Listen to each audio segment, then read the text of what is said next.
It was only a matter of time. Meghan Markle, once the face of modern royalty and female empowerment, found herself animated into a version of herself she couldn't control. The Simpsons, America's longest-running animated satire, took aim.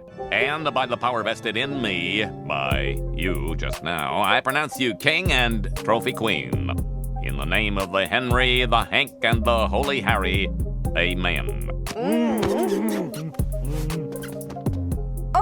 And this time, it was not playful parody, it was a mirror. By the power vested in me, I pronounce you king and trophy queen. The cartoon voice echoed as a Meghan-like figure peddled vegan cupcakes with a fake smile. It was brutal, but what made it sting was not exaggeration, it was accuracy. By the next morning, social media was on fire. Twitter threads, TikTok duets, YouTube reaction videos, think pieces. It was everywhere. But this was not just pop culture commentary. This was the moment Meghan's narrative began to fracture. Because beneath the jokes was a question too loud to ignore. Had the public finally stopped clapping? The episode didn't just mock Meghan's image, it dismantled it. The character's overproduced podcast, her faux empowerment slogans, and that insincere smile, it all felt a little too real. For those who'd followed her rise from royal exile to media mogul, the parallels were not hard to spot. According to insiders, Meghan was livid. She reportedly called the episode sexist and racist behind closed doors, with her PR team scrambling to craft a response. Quiet complaints were made to Fox, alleging that the show unfairly targeted a woman of color trying to inspire change. But critics, including high-profile feminists, weren't buying it.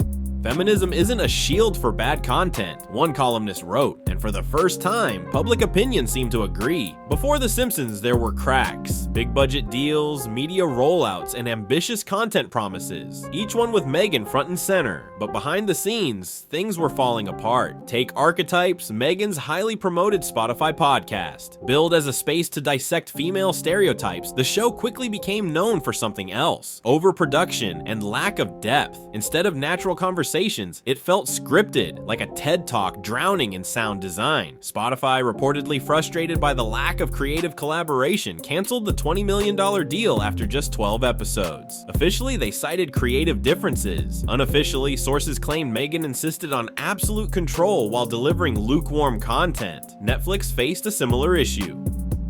Pearl, the animated series about a girl inspired by historical women, was quietly axed before airing. Internally, there were complaints about the lack of story structure and the insistence on visual perfection over substance. Another project, Love Meghan, was shelved without explanation. The pattern: big promises, zero delivery. What connects all these failed ventures is the same thread: Meghan herself. Every project becomes a self-reflective loop where she plays the victim, the hero, and the narrator. Confessions of a Female Founder, a newer podcast concept, suffered before it even launched. Leaked excerpts revealed long monologues from Meghan, with guests reduced to background props. One producer called it a motivational LinkedIn post that never ends. Another quipped, "It's a mirror disguised as a microphone." Instead of building stories that resonate, Meghan crafted narratives that orbit her, and audiences, they noticed. The most chilling part of this downfall isn't public ridicule, it is silence.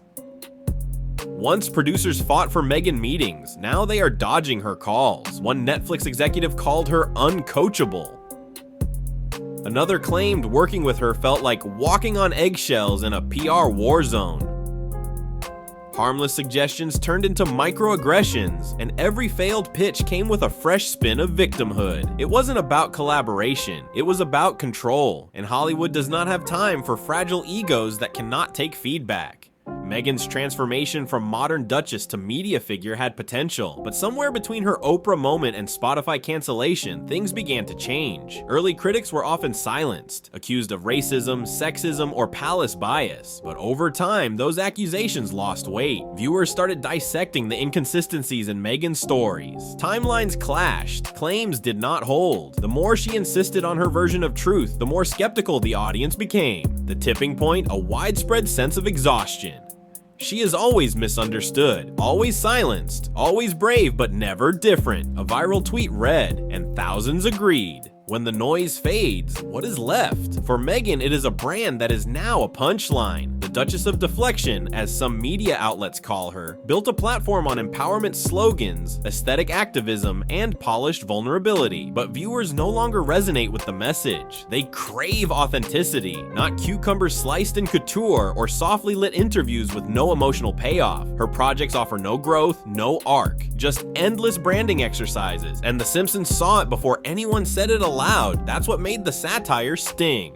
Inside the Sussex household, things are not as glossy as Instagram suggests. Sources say Prince Harry is growing restless. He wanted purpose, Meghan wanted PR, and now their visions are colliding. One former staffer put it simply, Harry wants impact, Meghan wants image. As new royal faces Kate, William, even the kids rise in public affection, Meghan's absence no longer feels like rebellion. It feels like irrelevance. The monarchy moved on, so did the public. Only Meghan clings to the spotlight. Her team is scrambling. There are whispers of new documentaries, collaborations that don't feature Meghan as the star, maybe even a return to acting. But trust, once lost, does not come easy. One entertainment editor noted she wants to be Oprah without doing the work Oprah did. Another called her approach strategy over sincerity. Compare this to other icons. Michelle Obama's podcasts feel intimate. Serena Williams embraces vulnerability in motherhood and business. Meghan's media efforts, they feel like PR campaigns begging for applause.